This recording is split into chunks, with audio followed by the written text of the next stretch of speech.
Welcome to the Landscaping Podcast. My name is Joel Barnett and I'm your host. And in today's episode, I'm talking with Eden Hill from EHL Landscaping.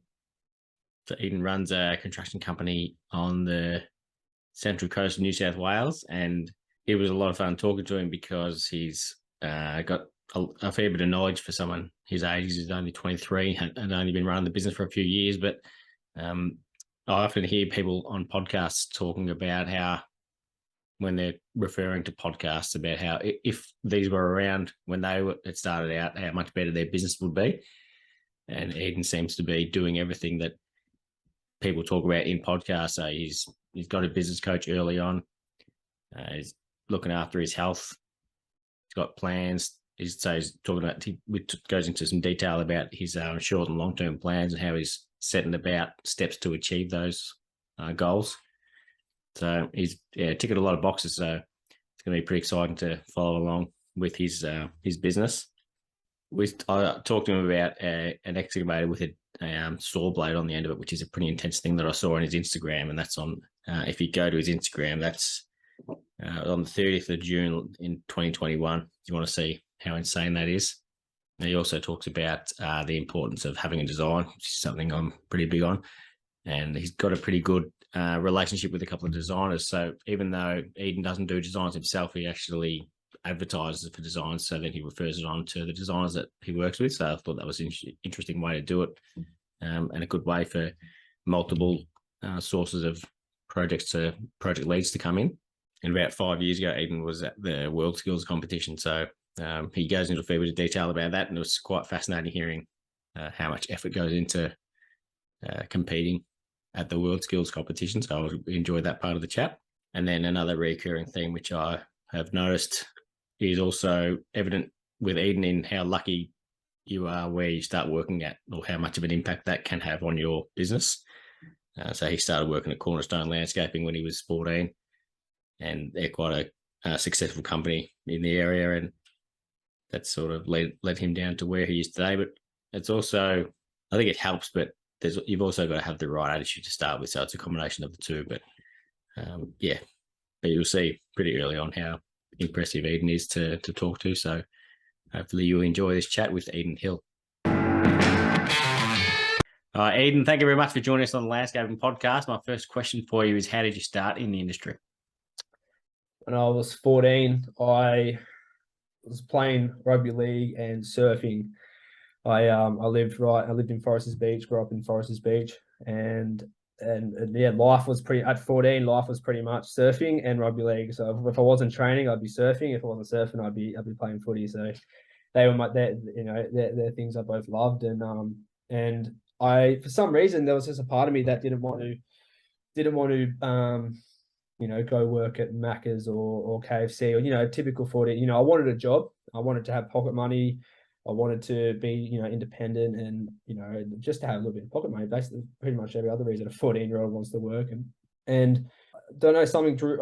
We had a family friend who was working for a place called Cornerstone Landscaping, and I reached out to him when I was 14, called him up. He said, "Come to my place to have a meeting." And he kind of laughed at me, like, not laughed at me, but he was a bit like, "All right, let's test this kid out." Like, he seems really keen. And I ended up being there for 8 years. I left there when I was 21. 7 to 8 years. So I left there when I was 21. So it was about 7 to 8 years. Basically, I started working there weekends. I didn't want to work during the week because that's when footy training was, and that's when I wanted to surf in the afternoons, because my school was quite close to. I went to a place called Tumbiabi High School, and that was quite close to my house as well. So I'd be home at like 2:15, which is crazy to think. And I'd have the rest of the arvo to just do whatever I want, and that was all I wanted. So just give me my afternoons. I'm happy to work the weekends. So I'd go play rugby league on Saturday.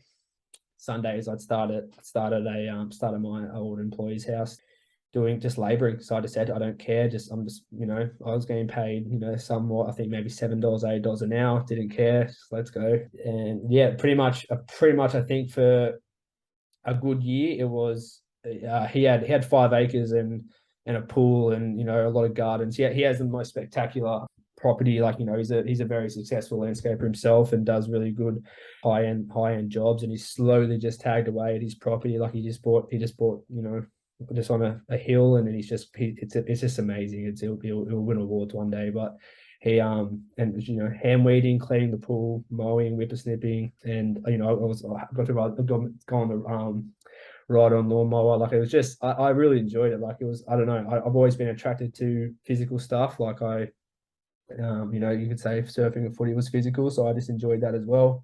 And ended up, I never actually maintenance wasn't something that I loved. You could say I wasn't always a massive fan of it. And then when I started to build a little bit of an identity, I was like, well, I really enjoyed the construction. I really love construction.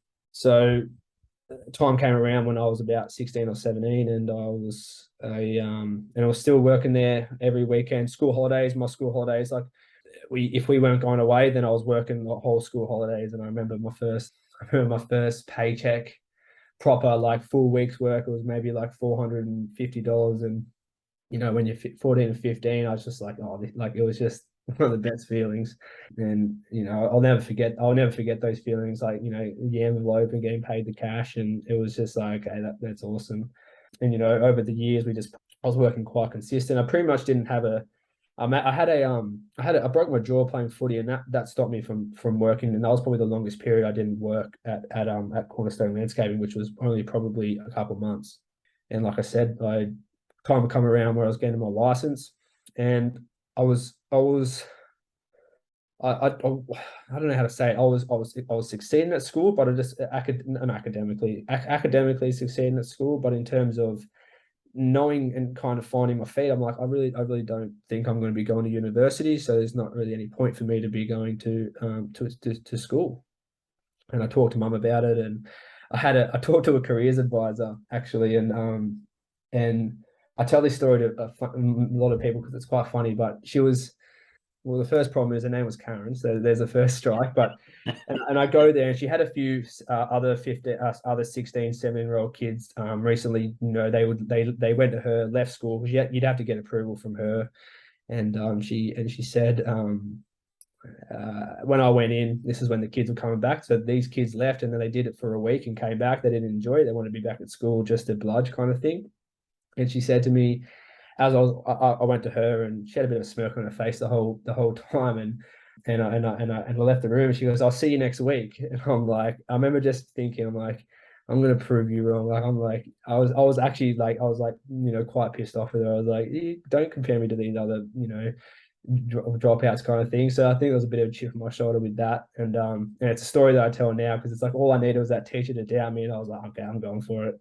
And that didn't, you know, I will admit that didn't incline me to go and, you know, start EHL landscaping and, you know, go down the path I'm on now. But you know, it's still a story to, you know, it's always good to have a little story or a little motivating factor like that. So yeah, so like I said, I'd started my apprenticeship when I was 17, and yeah, I got quite blessed. I always tell people I got quite blessed in the company that I did my apprenticeship at. Like Cornerstone Landscaping is Andrew Noble from Cornerstone Landscaping's been like a massive part of my life, like since I was 14. He's been a great mentor, father figure, everything like that. He's very strong headed. Like when we later in my apprenticeship, we clashed a little bit because we're so similar, and he always used to say we're so similar, and then that's our problem kind of thing. And you know, he'd pull me aside and have, you know, performance reviews with me and be quite honest, which I really appreciate now. Because I don't know how to say it, but I guess you could say I was a high energy individual. I've always been a high energy individual, and kind of, I don't know.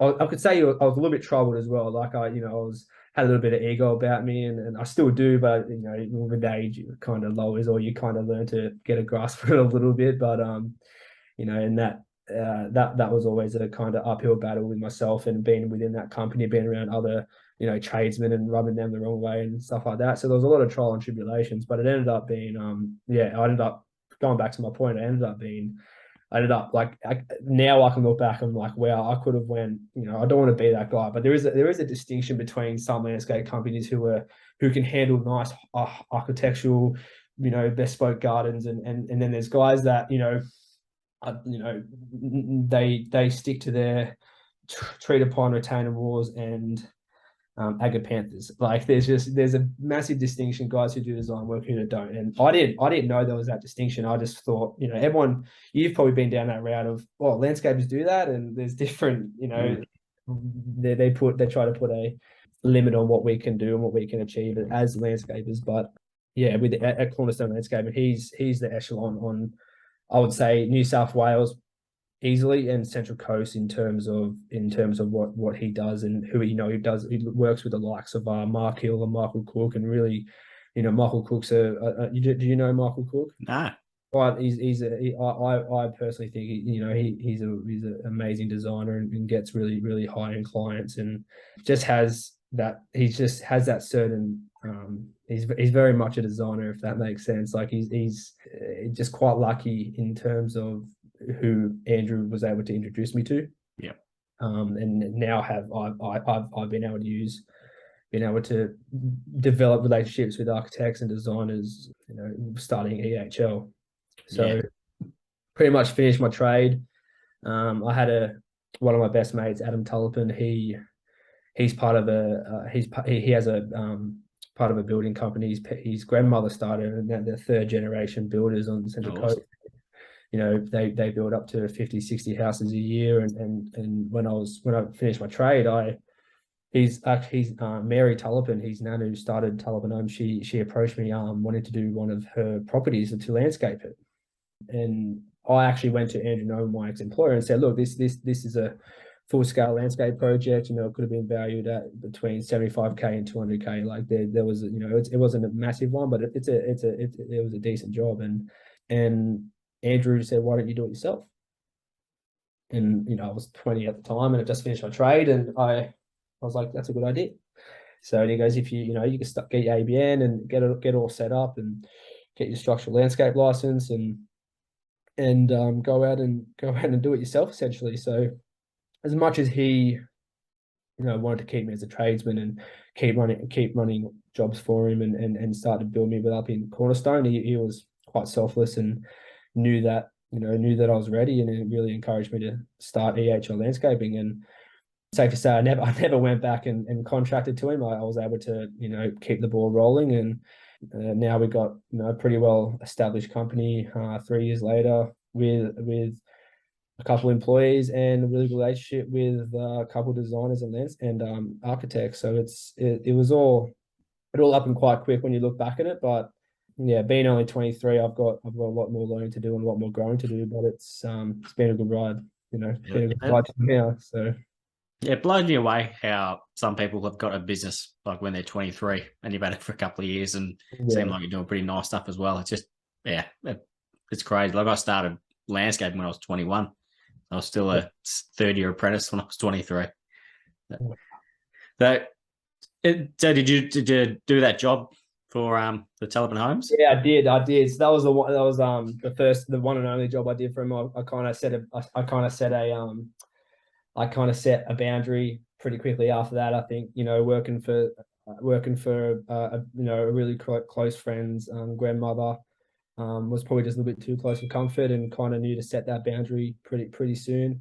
I didn't want to work for, and I quickly realized I didn't want to work for builders as well. So yeah, completed that job. It came up really nice, and then I had a family job come up after that. So I had an auntie who wanted to do a pretty decent job at her property in a place called Aberglasslyn, which is north of Central Coast. And that was probably 2 months work, and I was able to put my cousin on as an apprentice, and it was me and him for a good while. And we were just, we got quite lucky. I guess when you don't have, I didn't have Instagram, I didn't have a website. It was all by, you know, who you know, and that's kind of how it started out. And I was able just to do, you know, we didn't do anything full scale. Like our first full scale landscape project, start to finish, was obviously one of my first jobs. But after that, what did we do? We had probably 5 or 6, you know, maybe a few concrete driveways and just kind of odd jobs like that, which I kind of knew until I started doing quality work. And sorry, I needed to continue doing quality work and build up my Instagram. And once I started doing that, I had Jamie Bacon from Temple Outdoor Design and Living. He was Newcastle based, but he lives in New South Queensland now. And he approached me on Instagram with a design on the Central Coast, and I had a look at the design and I knew straight away we would have aligned.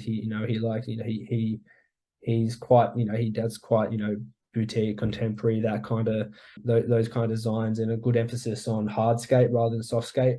And he said, let's have a meeting, and we caught up, and we got along, and we completed one job for him. And I remember I FaceTimed him. He was in New South, so I actually FaceTimed him once we were all done, and he just said, "Look, I've got 3 or 4 other jobs now that I've been waiting for a good contractor." And he goes, "I can just tell that with the work that you've done." It was only probably $80,000 job in a place called Tuggerah, but it was a full, transformation back to front. And he said, "You've got it all." And then the next 2 or 3 jobs were really, really large scale jobs. So, then I was able to put on a team and start building the fleet, with vehicles and excavators. And it's been pretty much that from here on out. And it's been yeah, like I said, it's all happened real quick, and I've had a lot of growing pains. You don't.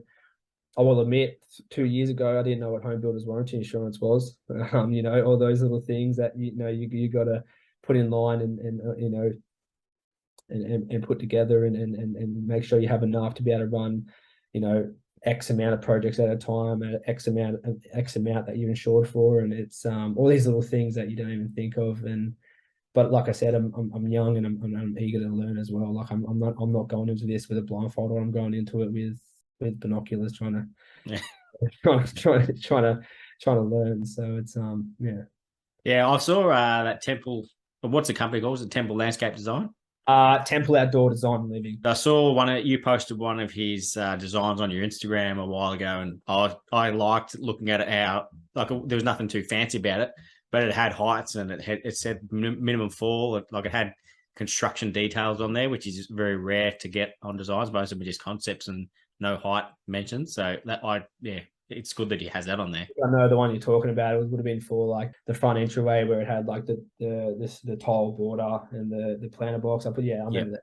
I was able just to send the drone up and have a look and to be able to compare it to my emphasis on the post was like, if you get the right designer, if you do the proper design, it's the process of construction is flawless in terms of if you don't. And doing that first year of jobs where they weren't designed, you'd have to almost do a sketch up on the iPad and send it to the client, and even then still wasn't a scale, wasn't a height, it wasn't to anything. So I pretty quickly set another boundary of I'm not doing anything without a plan. Yeah. Like nothing. I'm not doing. That's the first question I ask when someone calls up is, do you have a design? And now me and Jamie, we've done enough projects with each other where we've teamed up, where he'll be my first referral if I get people to call up for a design. And I'm very slowly starting to shift into advertising for design. So me and Jamie, working with each other and start, continue to develop our strong relationship that we've already got. And yeah, so it's I don't know how guys don't do stuff without design. There's just so much room for error. You said it was going to go here, it didn't go here. I mean, we've all been there. It's like, well, if you have a design, it just all the liabilities are just there. Like everything's signed off. Yeah. Every design you tweak a little bit. Run it, get a designer to approve it. Client wants to change it. It's a little bit, but it's just good to have that one thing to go back on, which that's a Cornerstone trait, but no jobs at Cornerstone we did without a design. And Michael Cook's, we're quite lucky as well. Michael Cook's quite his designs are quite detailed as well. So I was kind of used to working off a design. I had a tradesman who came from a company over to me, and he's never worked off. He's never even looked. He didn't know how to scale something. It was like 1 to 100 or 1 to 350, and it was just, I was just mind blown. He's never seen engineering plans. Like, as you see back here, like, they're all our current projects that I'm, either in fee proposal stage, or, ready to be taken aside and put up and make sure we can measure off, like, we like engineering plans, everything. I want the scale. I want it all there. Like, it's, I don't know. I guess that's how my brain works. Yeah, and doing one without a plan is impossible, depending on what's involved. If it's just something really simple, maybe, but it's good for you and good for the client. So, because you might say something and they say, "Oh, yeah, that sounds good," but what they think you're saying is different to what you're actually saying. So, having something down, hard copy of it, there's no room for error. No, 100%. So I can't, like I said, I can't imagine people doing it without it. Yep. And going back to something you said early on, how lucky you were with who you started working for. Like, Ian Barker said that in his chat as well. Like, he worked for a good company to start with, and then he employed Jaden Weatherly from Greener Visions as well. So it's really a common thread that if you work with someone good and you want to run your own business, you generally work out all right. Have you got any employees that you've put on recently? Like, how many have you got at the moment? Other than, does your cousin still doing his apprenticeship? No, so he wanted to work back local in Newcastle. He was traveling, so we parted ways. But I was able to put my younger brother on as a first year. He left school when he was 17. He was actually labouring at Cornerstone as well when I left. So he wanted some weekend work, and he knew he knew I worked at Cornerstone. And my mum actually came to me and said he's pretty much not doing anything at school. So did you need an apprentice? And I said, yeah, let's put him on. And that's had its own challenges working with your brother, as you can imagine. But we right now have 3 guys. I just lost a tradesman. He was at the police force, but he had his trade, and he's just gone back to the police force. He wanted to finish off his first year. They do some sort of diploma. The first year in the police force is some sort of uni course, and he left a little bit early. He realised he didn't really want to bleed police officer. But when I was going to put him on, and after his probation period, he kind of said to me, "Look, I want to go back in the police force, but I'll give you another 6 months." So there was 4 of us, and plus me, and now there's 3. So I've got a third year and a first year, second year, and third year. So nice. It's quite right now it's quite apprentice based, and I'm really struggling to find a tradesman. It's hard to find employees in any industry. Like I said, I talk to other people who have other businesses in, like I said, retail and other industries, and people are struggling to find chefs and everything like that. So right now it's very much where we're looking at converting into more of a building system where we subcontract a lot of our work out with just management. That's how Cornerstone do their things now, because he's only a team of 3 guys as well for his construction, but they subcontract a lot out now. So that's something maybe temporarily, or maybe something that I look at doing in the future is more subcontractor based, and rather us be the project managers and be on the tools when we have to, and rather than project manage in between that. So definitely something I'm looking down. Just right now, well, I can't find it. I've looked everywhere. I've headhunted. I've messaged tradesmen that I know. I've messaged old guys who I played fully with, and they're all locked up because their employees have obviously identified that there's a little bit of a shortage. So that's my biggest growing pain right now. Well, doing it slow is not a bad thing either. Like, if you're training them up, then they're going to know exact way you want things done as well. And then when you put more people on, then they can train them up to do it the way you want. So there are, as much as it would be good to get qualified people on, it's good to train them up yourself. Well said. That's something I brought up in the elite building Zoom chat a couple of weeks ago, because on Mondays we'll actually do the training and the worksheets, but then the Wednesdays we'll actually do like a bit of a Q&A with all the boys. We'll all bring questions and everything like that. And when I said that, I said in the Zoom chat, I said I can offer them this wage, I can offer them a phone. And there are all these material things that I could offer. And then Ryan, who's the guy that he's the business coach, Ryan Beltitude, he said, well, you got to sell your why. Like, you got to sell your why a little bit, and attract them not just with material stuff, but you're a company that's doing some pretty cool stuff, and And then another point was raised of what you said is you got 3 guys right now, and you're only looking at 3 years away for all those guys to be fully qualified, give or take. And then you have 3 tradesmen who's come through your systems and your company and your company values, and you got to kind of look at that as well. So that was a bit of an eye opener. I was like, okay, I'm thinking very short term. I've got to be 3 years goes pretty quick. Like let's be honest, 3 years does go pretty quick. But when you're down in the trenches and trying to, you can get so narrow-minded with how you think, and it was good that, like you said, like I said, well said. It was just like, okay, I got to maybe look at my 3rd year and seeing where I can beef him up and trade him up in terms of becoming a really good tradesman, which he's well on his way to be. So yeah, but time is the time is my biggest battle right now, but having a little bit of perspective and patience is obviously a virtue as well. Yeah. So, yeah. And also not having a qualified person will accelerate the skills of those guys potentially as well, because they're going to be doing a lot more higher level stuff than what they would otherwise. So it's not, so there are positives as well, as nice as it would be to have a qualified guy. You mentioned the elite builder, so that's your business coach, and that's how I came across you, because there was a video that they posted that you did a little talk about yourself. But how did you come across them, and how long you've been using that coach? Yeah, so Ryan's an accountant by trade, and he decided to start going to business coaching. He recognized there was a little bit of a, you could say, a flaw in a lot of businesses not knowing their numbers, and pretty much there's been a little bit of a trend with like tradie academies and different little things like that, which I've had a look at. But Ryan being he's Central Coast based. I know Ryan from mutual friends. Like, he has clients who are in the supplement industry and the gym industry, who they're industries that I'm a part of, and he's being coached.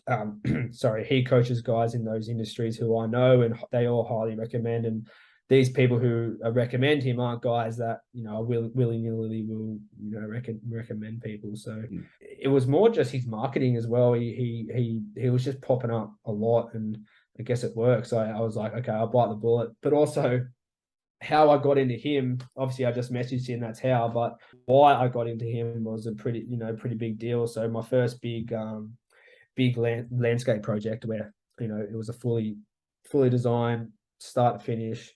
It was on an acre of land. It was a $12,000 design. Like, it was a really beautiful.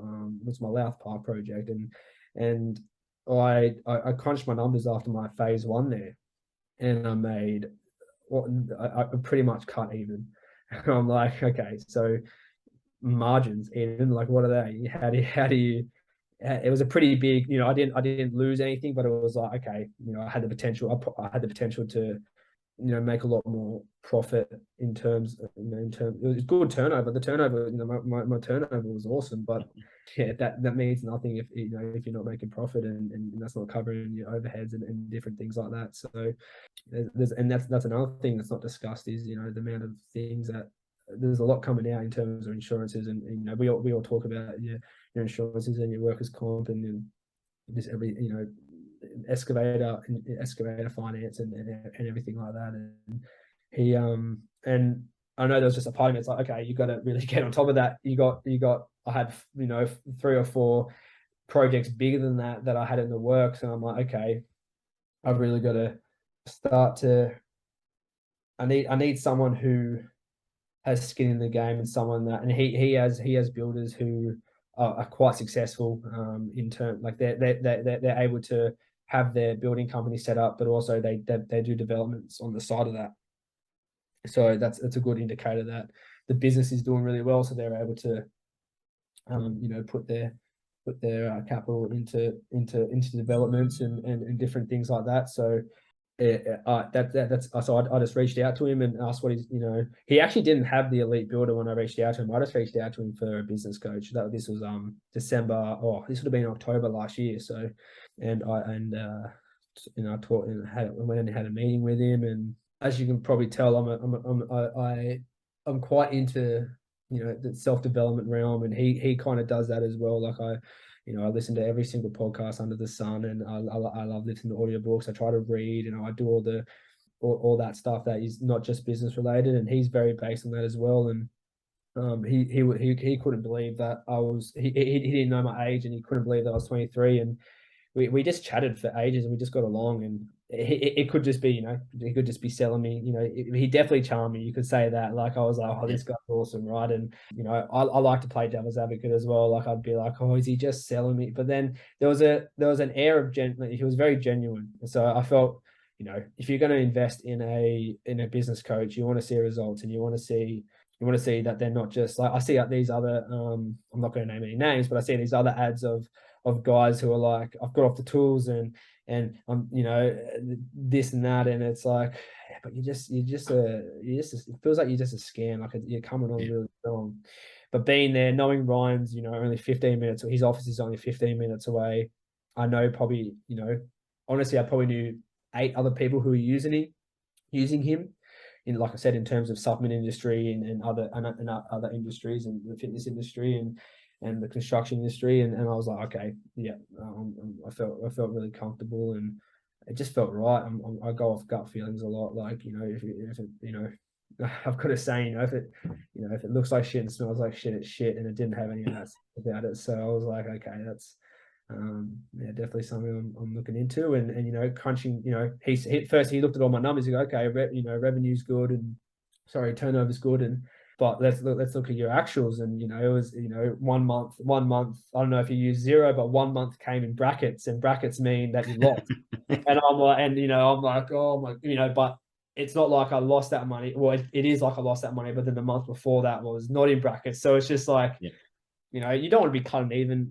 It's good to have good turnover and everything, but you don't want to be cutting even. The whole point of this, I'm not in this to make a profit, but to do what I want to do, I have to make a profit. Like, there's things that I want to do personally, and obviously to run a good company as well. Like, you gotta, everyone wants to not sound shallow and say, oh, I'm not doing a profit, but a part of me is doing it for a profit. Like, there is a part of me that's like, okay, like, if my wallet's not filling up, then I'm not doing something right. I generally love landscape. I do, like, and all those things, but you got to kind of look at it a little bit. You got to have that devil on your shoulder where you're like, all right, there is a part of me that's definitely like that. But there's also the other part of me that's like, well, I want to be a good businessman as well. Like, there's things for that as well. So, and Ryan's been great. I would like to think I wouldn't talk someone up just for the sake of it. Ryan's genuinely really, really good, and he's not paying me to say this either. So, no, yeah. How often do you speak to him? Oh, mate, twice a week in the Elite Builder, and then when I started there, I was catching up with him every 4 weeks, which felt like every week. Like, I'd get the email saying, hey, and you're in this week, and you're like, oh wow, so that went really quick, and so right now speaking to him twice a week in the Zoom chats, which is it has 10 other guys in it, but it's still, you get your time. It's not like everyone's speaking over each other. Like, you get your time, and they make sure they go through every question, and that's what I like about it as well. But then obviously, then I'm still going into the office and actually physically catching up with him and doing the business coaching. And then he obviously has accountants that work for him, and Eva's my accountant within strategic advisory, and she's great.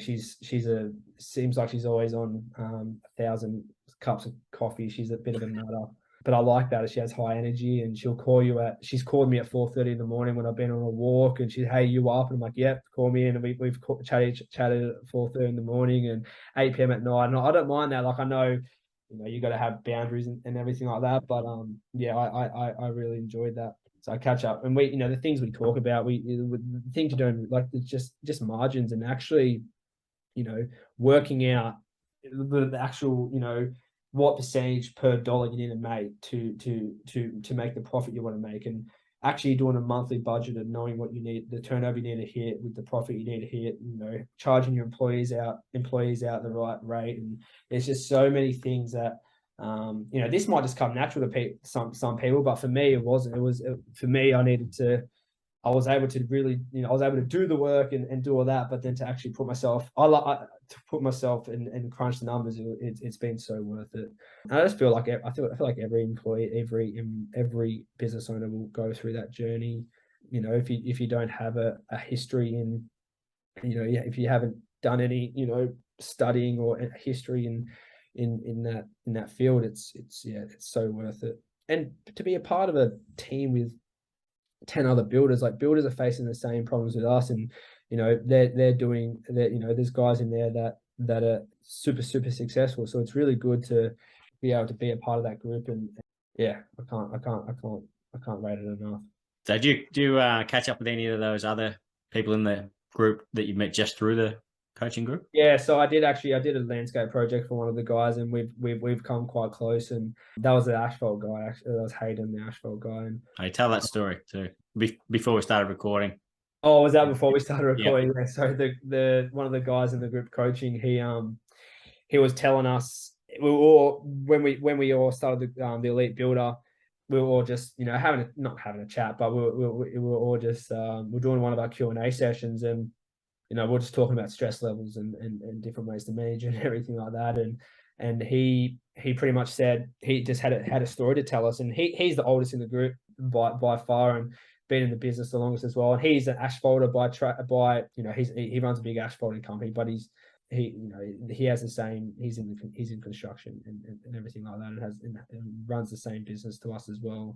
And he was saying probably 5 or 6 years ago, he just started his business and got a really big, let's just say $1 million contract where there was 500K in materials and 500K in labor. And he done all he paid for, he had all the materials like on the account, got them all on site, installed the job. And they obviously, with asphalting, there's certain Australian standards, and he got the guy that went and done the test come and done the test on the asphalt and just replied to him, hey, the whole asphalt is wrong, you got to come back and pull it all up and put it down correctly again, basically. And Hayden was saying he didn't sleep for 3 days, and he was looking at, he's going to have to sell his house, and it was like the most anxiety ridden 3 days of his life. And pretty much at the brink of when he was going to be just trying to put all the pieces of the puzzle together. The guy who done the test called him and said, he was so casual about it apparently as well. He goes, hey mate, just did the wrong test, everything's all good. Final deposit will be paid on Thursday. And he just was like, it was just insane. So that's what positive about the group coaching. You just, there's guys in there that are still doing decks and pergolas kind of thing, and then those kind of builders, and there's guys in there who are now building 3 or 4 houses a year and going, and they're doing all there's no project homes, they're all really nice, beautifully designed homes. And how I snuck my way in there, I always thought myself as an outdoor builder, especially the stuff that we do, in terms of what we do within EHL Landscaping. I always saw ourselves as outside builders, and we got to follow engineering plans. We've got to do everything a builder has to do. We're just we pretty much can build anything without a roof. So yeah. And something else I loved on that video that the Elite Builder did, I saw that you use the same metal cutoff saw that I have had for probably 10 or 12 years, is an Xero cutoff saw. I think that was you guys. It was in that video anyway, so I don't know if there was other guys using it, but right. Using the cut rare, but yeah, one that probably costs about $100, but Xero is one of the great metal cutoff saws.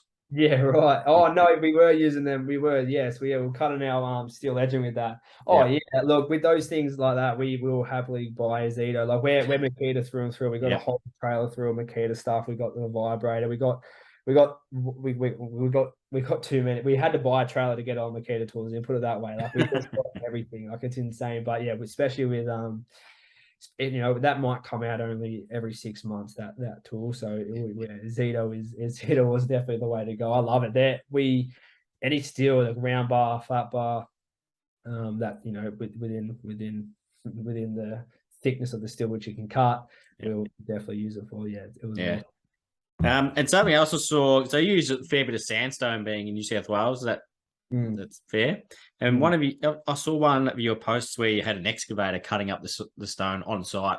That looked absolutely insane. So an excavator with a diamond cutting saw on the end of it. Yeah, I know. You do often? Yeah, well, no.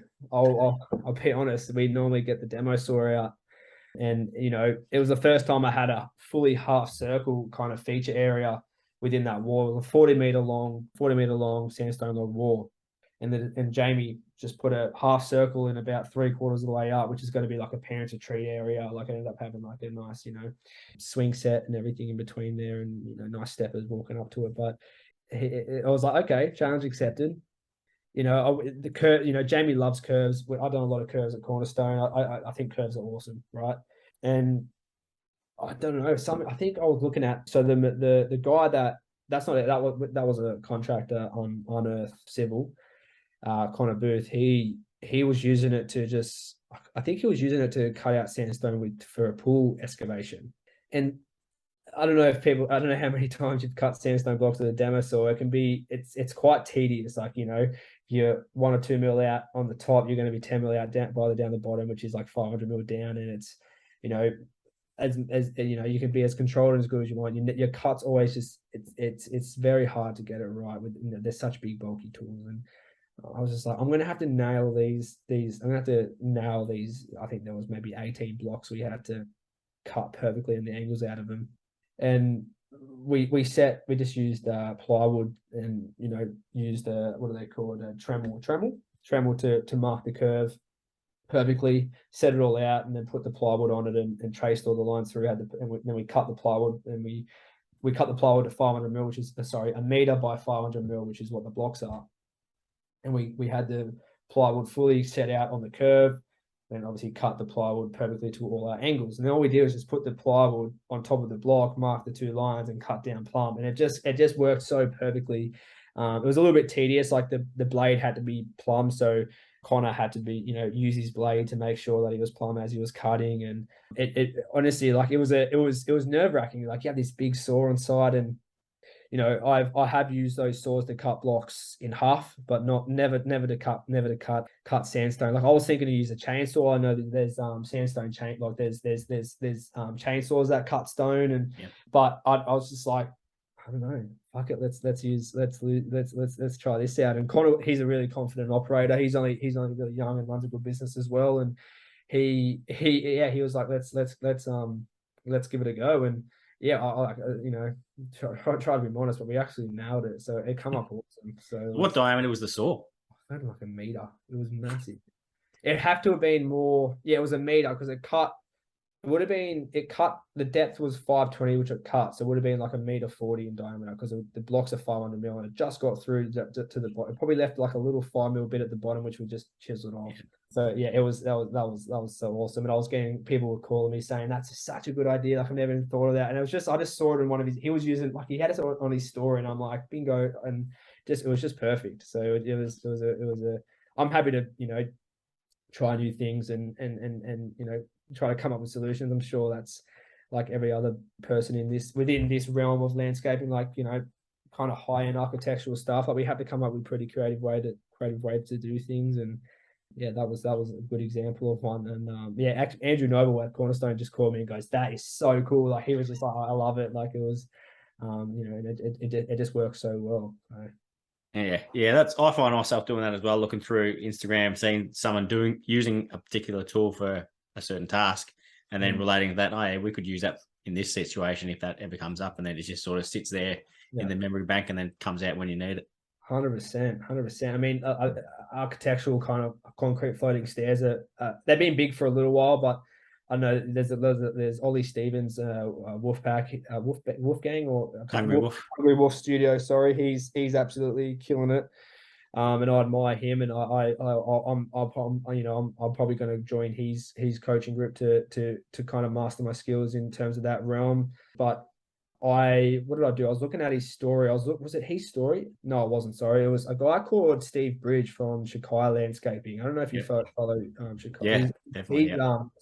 He's northern based, but I know him from Cornerstone. He would come and help us out, and we'd help him out sometimes. And I admire him as a craftsman. I think he's probably one of the best I know on Instagram, and in terms of his just raw skill. And he was doing a lot of concrete stuff. And I was looking at his stories, and I pretty much taught myself how to do concrete floating stairs, just looking at how he does form work and how he screwed all his plywood together, all his form ply together. And because the floating stairs, to me, I was like, well, how does it work? How do you get the form boards out of the bottom? Like, I I was like, okay. And I saw that, he uses Packers and everything like that. I'm like, okay.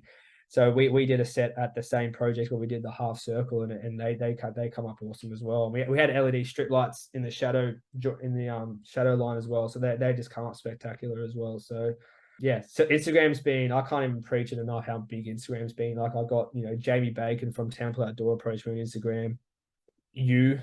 I mean, look, I wouldn't have known, like, guys from Melbourne. There's multiple guys in Melbourne who are killing it as well. And Instagram's just so good for every industry, but especially our industry where we're doing some pretty cool stuff. And yeah, and it's back before social media, there was like landscaping associations where you get to catch up with other landscapers, and then there's other ones within your local area. But now it's just made it more, or global, really. So there's, you can talk to landscapers from anywhere in the world. Yeah, I get American stonemasons who message me and they're like, "Wish we had that soft stone." Like they can just tell the stone's so soft. And yeah, that's something that Cornerstone, I think that's where I got extra lucky. Like Andrew was quite a good stonemason himself. He was kind of self-taught, and we had a guy called Greg Power, who's Power Stonework, and he does a lot of that sandstone freeform walling and all the freeform walling cladding. And I did, in total, I probably did 3 months of just Saturday and Sundays with him, even before I was an apprentice, just laboring for him, making sand cement, and just being around him, learning all these little tricks of the trade. And that was something that's been massive for us with the stone cladding and any sandstone work. Like that's something that I definitely, I don't know, I'm drawn to the sandstone, and people love it. But what do you have up in Melbourne? We use bluestone down here, but like that's most common. Like that's our version basically, because you get it's mined. There's some mined in Port Fairy, which is like 3 hours away. Even though a lot of people use bluestone from Vietnam or China, but it works well because it was originally used. Like in Lara as well, there's a quarry down here, so that's only 45 minutes from Melbourne. Yeah. But limestone is a lot more popular now. It's starting to replace bluestone because everyone's sick of using bluestone, I think. Yeah. We just done a Sparrow Peak limestone clad retaining wall on our Glennie Valley project, and it's beautiful. Like it come up so nice. And that was a pleasure to you. That was from Eco Outdoor, so they got awesome stuff. But what product was it? It was the La Roche. No, it was the Barima. Barima. It was either the La Roche or Barima. I used the limestone tile and the limestone cladding. It was Barima or La Roche. I can't remember specifically. Sorry, but anything Sparrow Peak I love. I always love that kind of heritage look. And the only thing I could probably, I know it's the look, but the only thing I could probably criticize is that's, one piece will come 20 mil, the next piece will come 50 mil, and you're still using the same notch on So there was a few we had to kind of, rock face back a little bit to kind of even it out. But yeah, that's the only flaw. It was such an awesome product to use. And I guess on the coast, we're super lucky. We got Gossip Quarries, and the oldest sandstone mine. It was in Wonderbine, place called Wonderbine, which is only 45 minutes from where I live, and Gossip Quarries up in Summersby, which is only up where I live. It's only 15 minutes away. And I've been up to Gossip Quarries. There's a place called Stone Summersby. He gets a beautiful bus stone from Mangrove Mountain, and it's just pure white stone, pure like beige, like a beigey color stone with striations in it. It's just we are quite blessed, and Gossip Quarries are just doing such a good job in distributing it everywhere and making they sell it worldwide. Like it's such a sought out product, which we've been quite blessed to have it locally.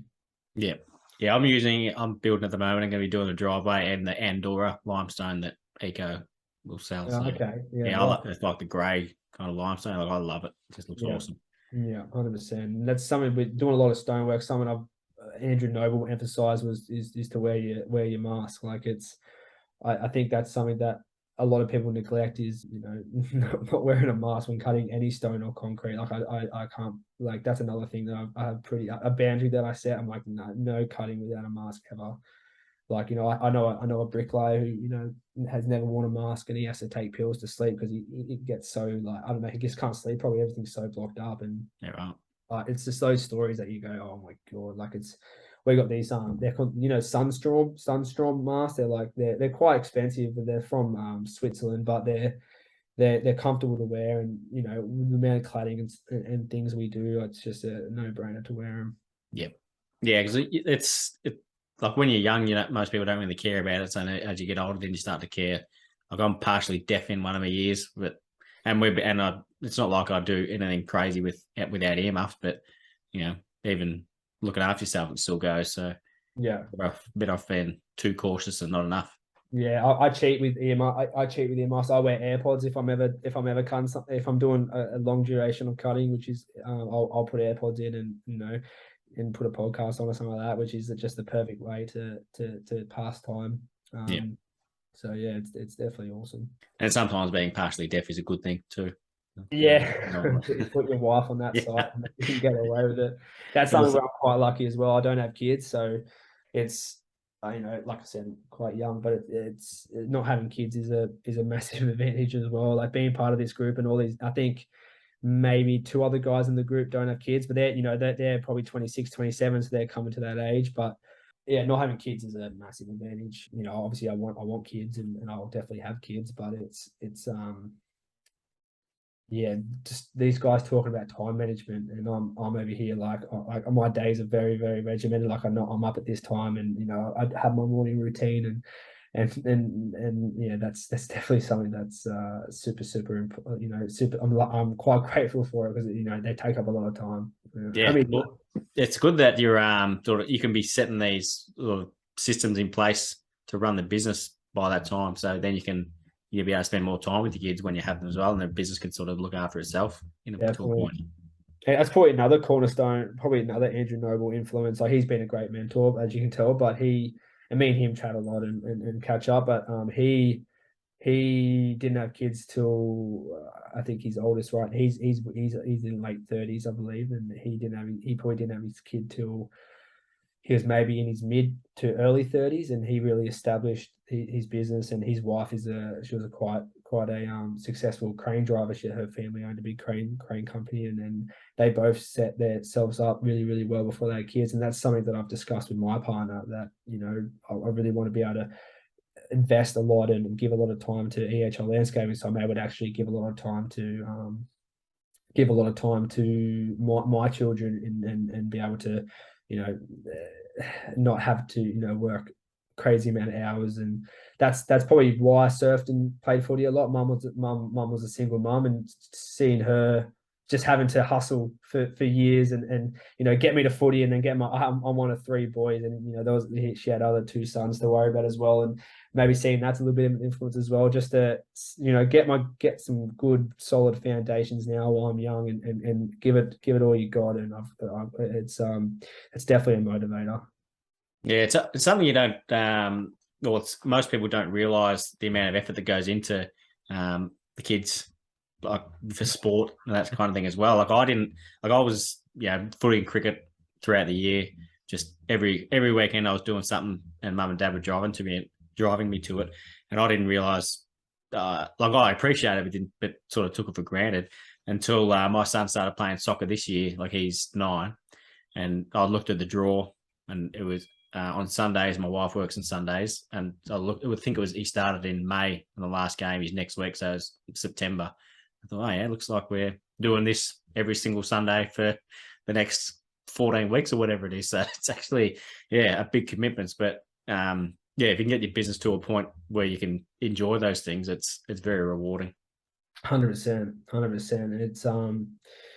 It's definitely something that goes through my mind a lot. It's like, just get this set up now, and it's not like I guess I've always had pretty good boundaries in terms of not stressing myself out too much within the business, if that makes sense. Like, you hear some people who are just like, I'm working 24 hours, and it's like I'm really, really like I'm extremely strict on making sure I'm at least getting 7 hours sleep. I eat pretty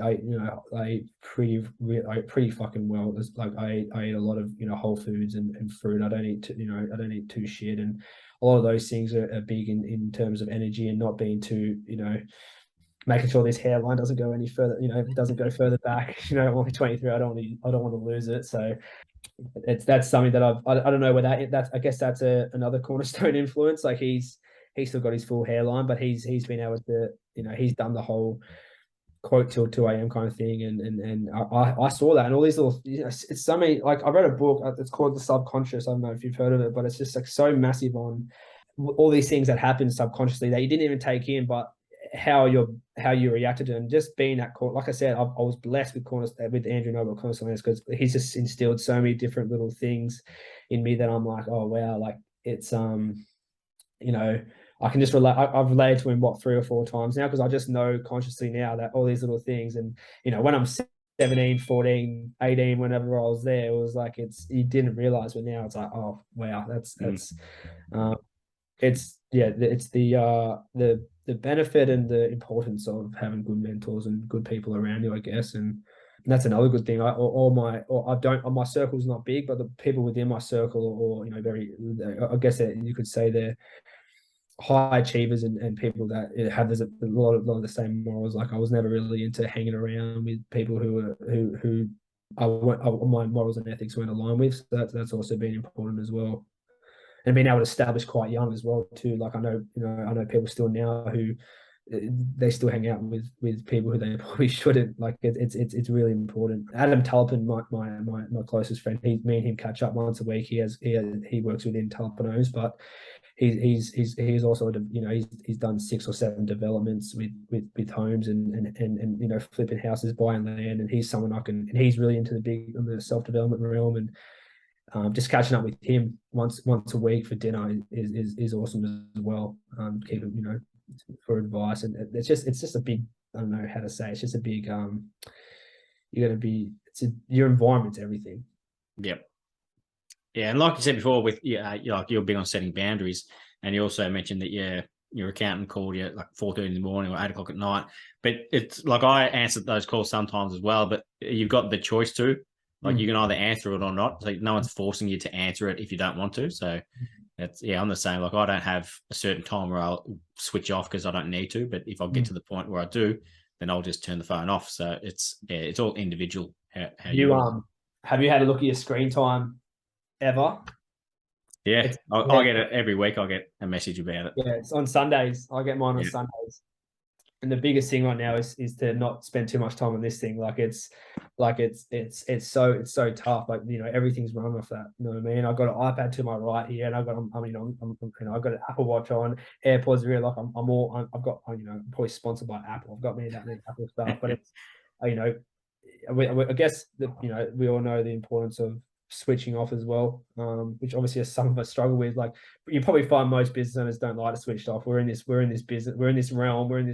realm of people who are just like go, let's go. Like it's but I don't struggle with that. I have my gym time. Like I train every day. That's something for me. That's like Dwayne the Rock Johnson calls it his anchor. Something just to anchor him back down and bring him back to ground a little bit, kind of bring him back down to earth. And I'll relate it back to the group coaching. The group coaching is awesome as well. 6 a.m. Zoom call for an hour and a half, and they're just so productive, and it's just it's good.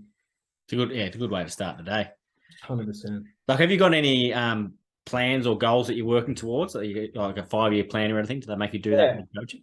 Yeah. So another book I read called The One Thing, and that pretty much breaks down, because it's really good to have 5-year goals, 10-year goals, everything like that. Like it's everyone has them. I guess everyone has them in terms, no matter what you do. Anyone who's wants to somewhat be successful, they'll go down that realm. But I think Ryan actually got me onto the book, and it was a good read, and it's about breaking it down very, very thoroughly in terms of what you need to do.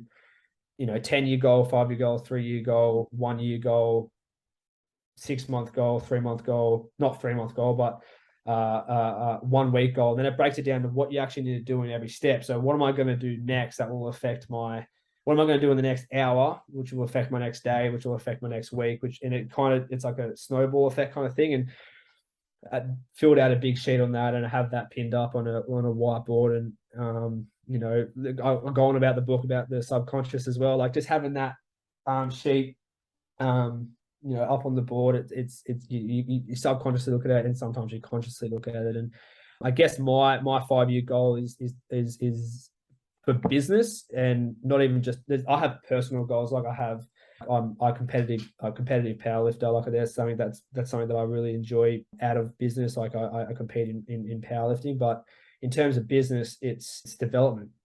So I want to be able to buy and sell property. I want to be, even if I don't know what round, I don't know if I want to rent the properties out, or buy land, or buy houses, and I'm yet to do any of that. But I guess that's my 1-year goal is going to affect my 3-year goal. So my 1-year goal is get EHL Landscaping to a point, get all my numbers right, get all my profits right, so I have the capital to then go to the banks and get pre-approvals for developments. And that's kind of the whole point of the elite builder, which is obviously something that I really align with as well. And I'm really interested in. So it's definitely property development is definitely something that I want to do, which is kind of business and personal. Within EHL Landscaping, it's pretty simple. He's pretty much within EHL. I want to keep just going on the train that I'm on now, is to really knuckle down on the 3. Well, pretty much I've got 2, Michael Cook and Jamie Bacon are the 2 designers that I really, all they have to do is, all we have to do is develop, 2 or 3 of their projects a year. And that's, if we do 6 of their projects a year, that's well enough for where we are right now. And the jobs that they put on the table are absolutely, amazing, and really align with. And so it's more, within EHL, it's just to continue building up EHL, continue adding employees, continue building the fleet, and building a really good business through Xero. Like Xero is amazing. We can scan our receipts, send it to Xero, and we can assign it to a project. All the boys log their hours on Xero projects.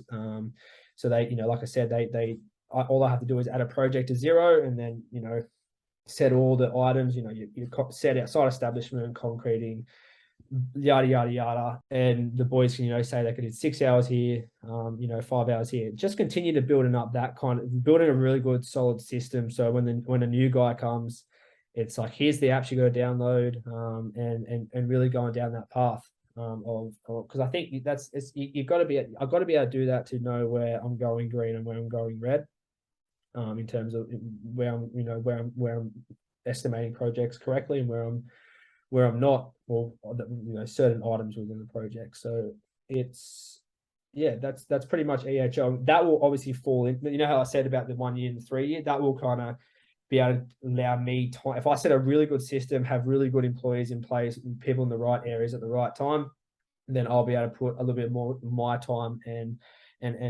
capital into doing property development. I don't know. I feel like I'll be able to go to Michael Cook or Jamie Bacon and say, hey, look, I'll subcontract out the inside, but my selling point would be if I want to buy an old house, I'll absolutely just do a bomb. I'll sell it by just the landscaping. That's kind of like what I want to do. I know that I'll be able to just make people will pull up and go, okay, it's sold. Like it's like, I don't care what the inside looks like. Look at the outside kind of thing. Like it's, and the builders in the group are more inside because they're builders. But where my skill set is and where my strengths are obviously in the garden. So it's they're my 5 year goals. And obviously I have fit personal goals in terms like I said, what I want to achieve in powerlifting and I'm not. I always relate things back to the gym. Like if you want to, I did this with Ryan in our first meeting. It's like, if you want to, squat this number, you got to, it takes 8 to 12 weeks of a planned program.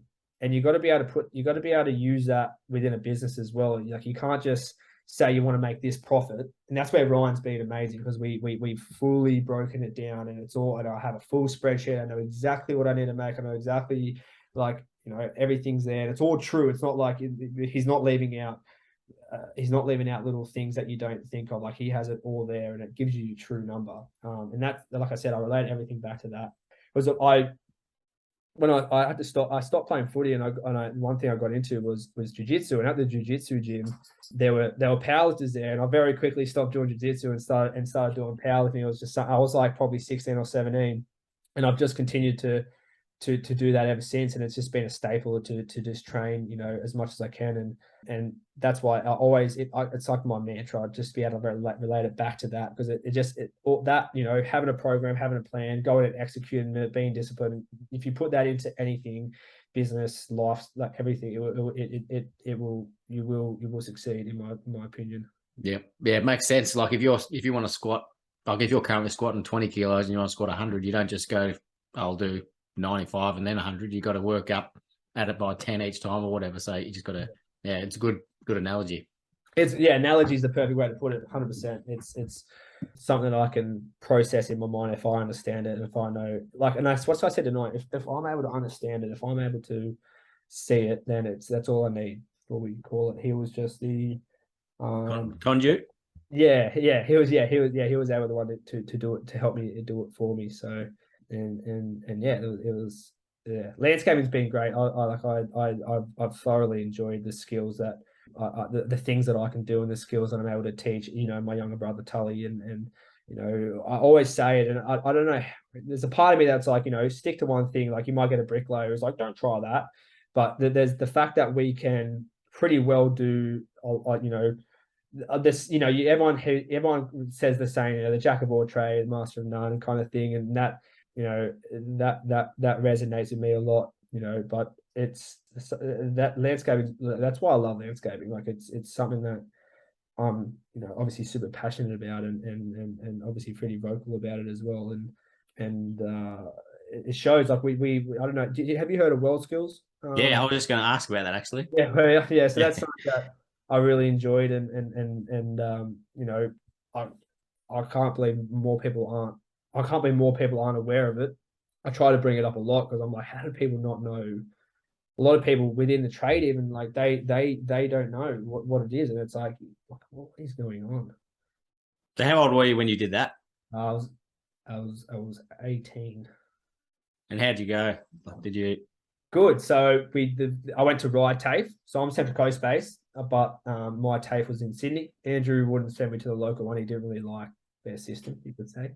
And so he sent me to, how I saw it was like, the one local is like a bit of like a rough school kind of thing. The one in Sydney's like you know, it's the Knox grammar kind of thing. Like, it's, you know, it's a lot more funding, and you know, he was a bit biased, but I'm still, I send my guys there now. I don't send the local one. And the teacher, how it kind of works is that the teachers will come and express interest in the class, and give you a little slideshow of what it is. And straight away, I'm very competitive. Like, no matter what I'm doing, I'm like, all right, let's go. Like, I'm really super competitive. And that was the ego thing. Like, I was just, you know, not that I was competitive, but, you know, when I was younger, I thought, you know, you can ask anyone. I think, you know, it doesn't take me long to start telling you how good I am, kind of thing. But I think, you know, it's something that I've obviously got to grasp on with age, and will continue. But it's because not everyone likes someone who's too cocky, if you know what I mean. But the teachers express interest, and I'll straight away, like, you know, hand up straight away. I really like the whole concept of it. And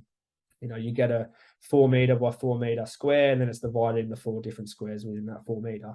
Within that area. And, you know, one square you have to build a deck, and then the next square you got to do like a turf and a little water feature. You get a full plan, everything's like, it's full. You get the plan, you get the set out. And another square you got a brick pier, sandstone capping. And there's even, you know, there's little details about, if you put your trowel in facing south, you get an extra point. So there's a little slit in top of the sandstone, so you put your trowel in. I've got it on my Instagram. It's a pretty cool, you know, I got a little board hanging up, and I've got a big smile on my face. And then the other square was horticulture. So, you know, your pebble, your mulch, and plants. And pretty much it's just it's an 8-hour day. You have to do it against 8 other competitors who put their name up, and who's 8 other apprentices. So I think I was the second year at the time, and there was a range of like first years to third years. And there is an age limit as well. I think it's, you know, you couldn't be older than 25 or something like that. There was a certain age limit, and I met all the criteria. And that was like the New South Wales regional competition. So you ended up representing, you were basically competing. I don't know how it works in you're Melbourne, aren't you? Geelong. But yeah. Geelong. Yeah. So I don't know how it works there, but kind of like it's we did when you're at school. If you did cross country, you do your school, then you do regional, then you do like your wider area, then state. Yep. So like this was like the one to represent your state, if that makes sense. And we'd verse all the other states, and I ended up winning that. That day. So we competed all day and ended up winning that. And then the competition was in ICE International Convention Center in Darling Harbour. It just happened to be we just got lucky with home ground advantage. So that was a year later. So I won the regional one, and obviously made the New South Wales team. And then the New South Wales team had did a whole year of training. So I'd go to TAFE. What day did I go to TAFE? I say hypothetically I went to TAFE Tuesday, and then obviously I had like a bit of an agreement with Andrew to leave site at 12 p.m. and I'd go back to TAFE like the following day from like I got to TAFE at 4 p.m. and wouldn't leave till 8 p.m. doing training. So we go up there, and Andrew DeGilio was a TAFE teacher there, and he did well skills himself, and he's not been another great mentor of mine. He's a TAFE teacher there. He's a great landscaper, and he would dedicate his own time as like the kind of team coach. And the New South Wales team was a team of two, me and a guy named Zach Crow, and he came second at the regional comp. And we trained for pretty consistently for once a week for 4 hours for a whole year. And that would involve, like, they judge on your set out too, like everything would be chalk lined, all the curves would have to be perfect, to the mill. Like you get judged. There's a bit of a system, like, if you're 1 mil out, 0 to 1 mil is full points, 1 mil to 3 point is maybe a quarter, it might be half a point, and then if you're 3 mil to 5 mil out, then it's no points. Like it was pretty. I remember it being pretty tight. Like sometimes a chalk line could be 2 to 3 mil. So it was like, but anyway, and like you do you do your 3, 4, 5, you do your always set out, and that was just awesome training. To like learn how to lay a block really efficiently. The kind of design, it's on my Instagram as well. They gave you the design a year and ahead. So the design, basically they try to cram it all. This time you got like an 8 meter by 8 meter square, and it was actually pretty cool. It was like, you had to build like there was a paved area, a rendered Besser block wall around the paved area, like L shape, and then you had like a timber table that you had to construct with, like, it was just like treated pine. Then you had like a curved sandstone wall, which is just like a dry stack flagging that they used. And then you had like it was pretty difficult, but they ended up using like almost like a quartz curved flagging pathway, and you weren't allowed to use grinders. So it was all like scutchy, and if you hit like a harder, granite material, as it just splits wherever it wants. So that was pretty interesting. But then they had the turf and the horticulture, and the whole thing had brick edging around it, and pretty much just tried to do everything as efficiently and as quick, but also efficiently as possible. And it was a 3-day competition in the ICC Sydney. So we stayed up there for a full week, everything paid for. We even got like a credit card with like had like $800 on it for food, and it was insane. Like I was quite, being 18, it was awesome. And the team leaders ended up taking all the credit cards and just buying your lunch, and they actually put all the money aside to have like a team night out at the end of it, and that was awesome. And the New South Wales team had hairdressers, carpenters, IT people, florists, you name it. If it's at TAFE, it had it. Like website designers. Yeah. The demographic, like you'd get. There's me with my bloody cigarette arms because I had tan. I was a landscaper. Then you'd get, the hairdressers, and it was such a crazy experience. And then obviously every other state flew to Sydney. Like every year it's held Brisbane, Melbourne, whatever. Yep. And I guess you could say the competition was held all really well, and it was for the landscape, it was such a close competition. Like we were all neck and neck the whole way. There was Canberra, Melbourne, Queensland, all the states. I don't know if there's maybe Tasmania, I can't remember, but there was six teams. So, and Melbourne ended up taking it out, and all the judges are from Melbourne. So I don't know if that could have helped with a few millimeters here and there, but it ended up being like within 3 points from first to third, and we ended up coming third. So it was extremely close. All of that took was us one of our blocks to be 1 or 2 mil out, and Yeah.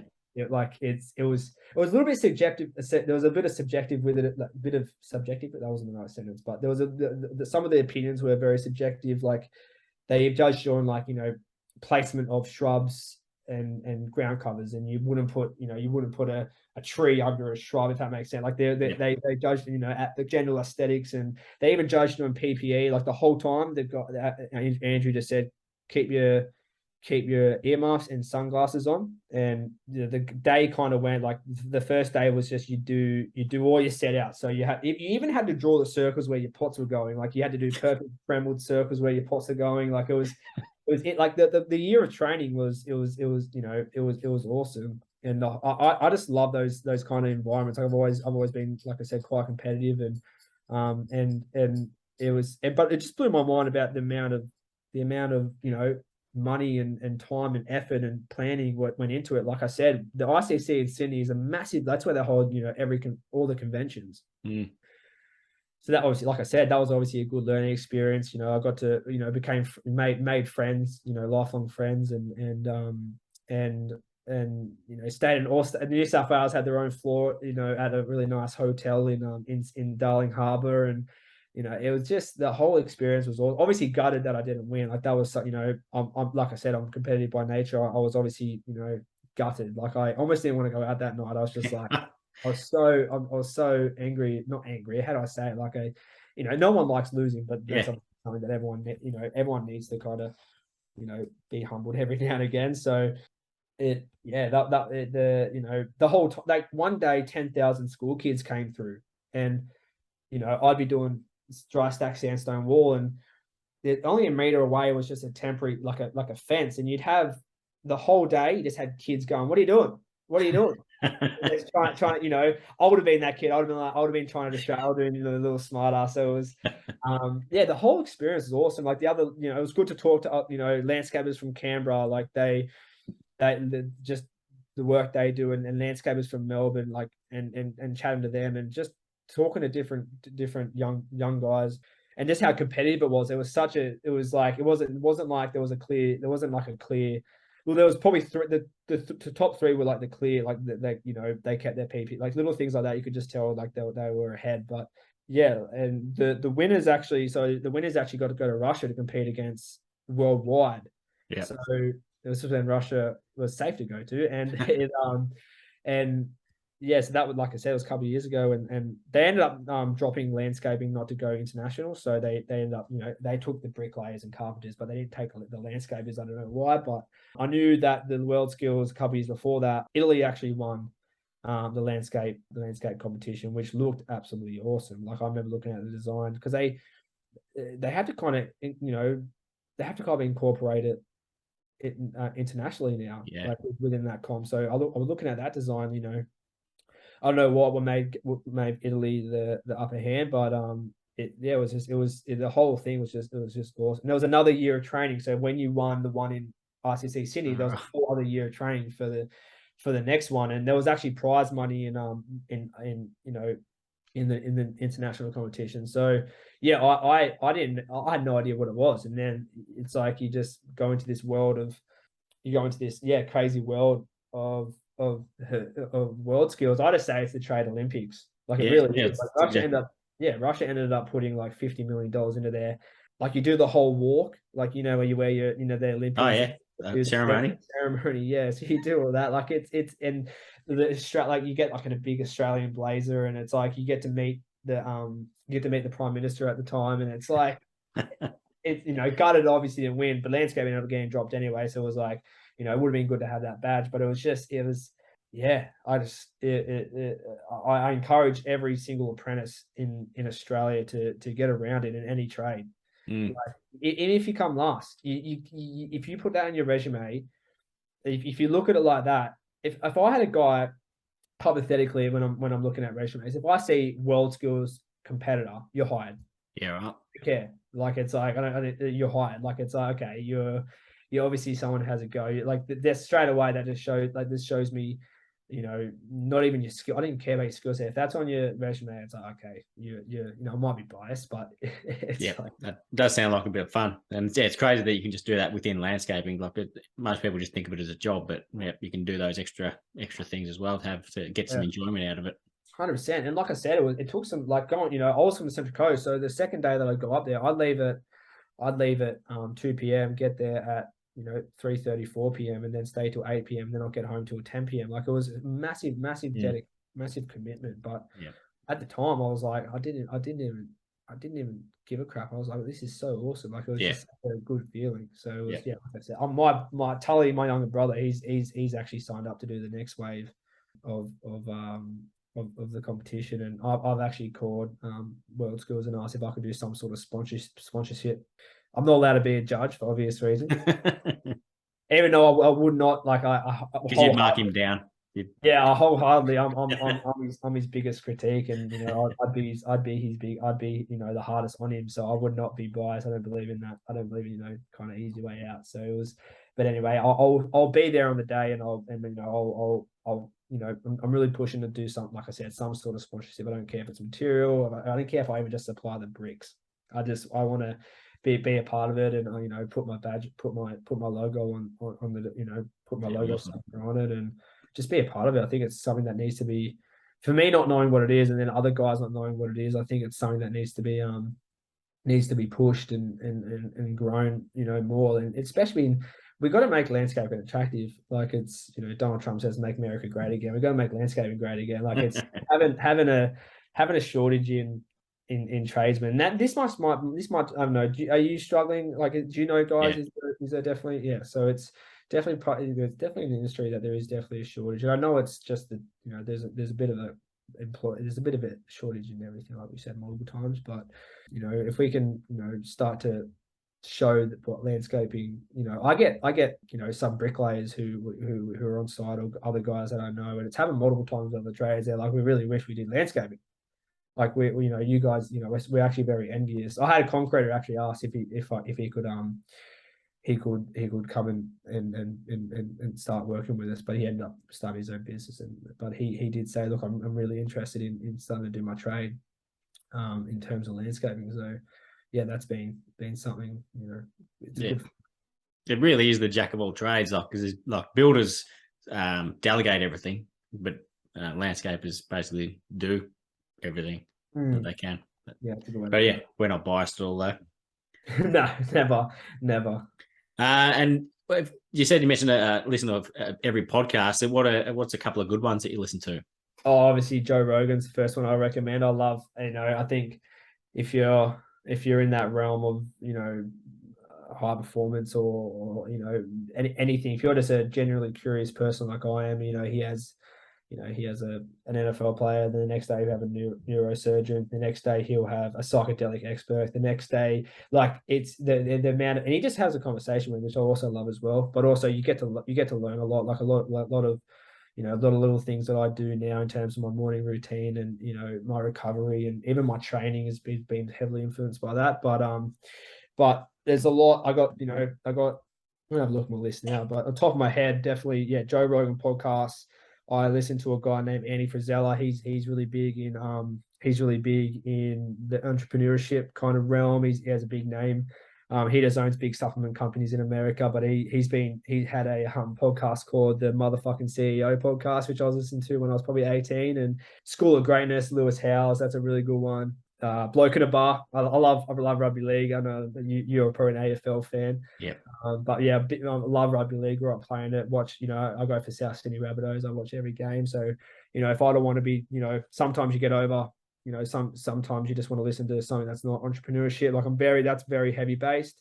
Obviously, I've listened to multiple podcasts of you. There's another landscape podcast. I got shown it. He had a guy. I can't remember what it's called. I only listened to that one. I think it might be called the Landscaping Podcast. I can't remember. No, that's me. That's what you're on now. Yeah, okay. I can't remember. He's just like the back garden podcast. The front garden is the landscape. Landscape Victoria. Do that one. Yeah. So you probably know who they are. But he had one on with Mapai. they talked about not using acid anymore. Not like listening to that, I was like, oh wow, and how all the points he had about having the salt content. That's why you get the efflorescence. It's like, oh wow, so we've all been acid washing our sandstone wrong the whole time, and really, it's pretty fun. I subcontract all my stone sealing now to a guy that I don't even. I had one bluestone job where I used enrich and seal, and it just left a white film on. I applied it exactly how I meant to apply it, how they suggested to, and that was a headache. And I ended up buying, something called like a nanotech remover that I had to buy from America. And I'm like, lesson learned. Let the professionals do it. So that little thing I subcontract out. Yeah, I'm very much mine are very looking through, what I had recently listened to, like something, I listened to, like I said, a lot of gym ones, like there's the Power Project, Jordan Peterson. I love Jordan Peterson. Jordan Peterson's fitness times business. So that he has James Smith. James Smith is a PT. He's pretty well known. The Wolf Dancer, the guy that has the Jordan Belford, he's the Wolf of Wall Street. So I listen to Tony Robbins. Like I've just got such an array, and it depends on it depends on how I'm feeling or what I want to and I kind of relate it to the problems that I'm having right now. Like when I started my business, the books that I listen to podcasts, but also audio books and hard copy books are pretty good. Like there's a couple audio books that I listen to, and because I go on walks every morning. Like I just got a new Staffy puppy asleep behind me. I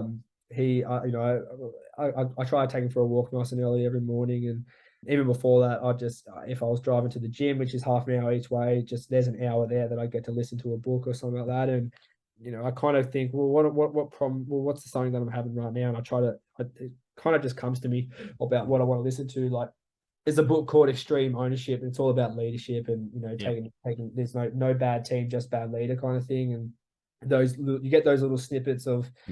And there's like what's his name, Lewis Frankel. He has Man's Search for Meaning. That's a really good book that I kind of recommend to everyone. But yeah, I'm pretty obsessed with that. I think it's a good way to kind of, I guess I don't know if I'm not diagnosed ADHD, but I love to be able to. I love to be, if I'm not, I love to be listening to something. Not that I have to, I can go for walks without it, but I just love, kind of comes back to the subconscious thing. If you're just always putting in good stuff you put in healthy things to your head, and listening to good things, it's you're gonna get, you're gonna give out good energy and good things as well. So it's that's I could just name endless podcasts and endless. It was actually funny before I got sent the Front Garden podcast, and before I followed you guys or heard your guys stuff, before you had not Blue Gum, sorry, what's his name, the guy from the coast who you had on your I know it's Rich Wrigley. Rich Wrigley. I didn't actually listen to many landscape podcasts, to be honest. I was like, oh, and then when I found that realm, I'm like, oh, look, like what you're doing is so perfect for what's needed right now in terms of the landscape, industry. Like having a podcast and you're just hitting, when you message me, I'm like, oh, okay, awesome. This is the best, because it's a realm. It's something that I've listened to podcasts since I was probably 18, and it's definitely and when you reach out, and I'm like, oh, 100%. Like it's talk about landscaping and then talk, just have a good general chat too. Like it's that's something I'm really really happy to be a part of. And it's Blue Sky Landscaping is Rich's business. Don't want to not mention that. Sorry, he's actually also just started a group. I think I can't remember what it's called, but I can't find it. But he's basically organising, or just a group of tradies to catch up. Is he Newcastle or is he Central Coast? I think he's just moved to the Central Coast. Yeah, so he's like basically just started a group, and he's just inviting all tradies just to join the group, and they're going to do catch-ups and all sorts of things. So he's basically starting his own association off his own bat. So that's perfect. So I think it's definitely needed. I'm part of the Master Builder Association. They've been great. It's exactly what I need. Like I'm not too, if I ever want to go down the route of being part of the Landscape Association, which is obviously linked with the Melbourne one as well, I definitely will, in terms of rewards and everything like that. But what I need in terms of legality and contracts and everything, You know, I know a lot of guys part of the Master Builders Association. They've been great for me personally. So that's something that I'll continue to look down. But like I said, I'm not ruling out ever joining the Landscape Association. So yeah, it's really good to just be like I said, the elite builders, its own little association. Yeah, exactly. Yeah. And the last question for you is, who would you recommend to be a guest on the podcast? Andrew Noble. Yeah, I thought, there's a list. I've already sort of subconsciously taking, people you mentioned. So yeah, he's a bit of a quiet achiever. Doesn't do much on Instagram. He's a bit more old school than that. But, you know, if Elon Musk came to the coast right now, he'd be the guy that they call kind of thing to do Elon Musk's house on. If Elon Musk moved to the coast, Cornerstone's going to get right. The goal is that EHL is going to get the call. You know, I've written that down. I'm like, if Elon Musk ever comes to the coast, he needs landscaping done. They're going to be, you know, everyone's going to say you have to call EHL Landscaping. But for right now, yeah, Cornerstone's that guy, and he's definitely well earned it. He's been in business for 25 years, 30 years, and he has a very successful maintenance crew as well. So he can definitely give a lot of insight and yeah, if I was to recommend someone, Cornerstone Landscaping, he's your man. He's been a massive part of who I am, not just as a landscaper, but as a man as well. So he's yeah. If you can get him, he's a little bit, like I said, he likes to work in the shadows, but you know. Oh, so there we go. Aiden, I could keep going on. Like, I think this is going to be the longest podcast I've done, but I could keep going for another hour easily. So I've absolutely loved chatting to you. So thank you so much for coming on. Likewise, brother. I appreciate you reaching out, and, you know, appreciate what you're doing for the industry as well.